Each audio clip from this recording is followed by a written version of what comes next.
How to create a Zulus Plus bank account online. In this video, I'll guide you through the process of creating an Zulus Plus bank account online so you can easily manage your finances from anywhere.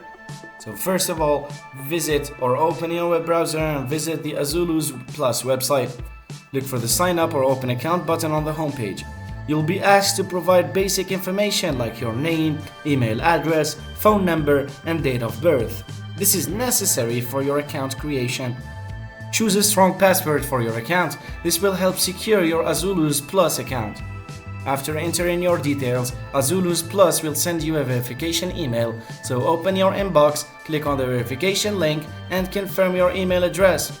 You may be asked to provide some personal information like your social security number or government-issued ID for identity verification. To deposit or withdraw money, link your existing bank account or debit card to your Zulus Plus account by entering the relevant account numbers. Read and accept Zulus Plus terms and conditions and make sure you understand their fee structure and other important details. After reviewing everything, click submit to finish the registration process and your account will now be ready to use. Congratulations!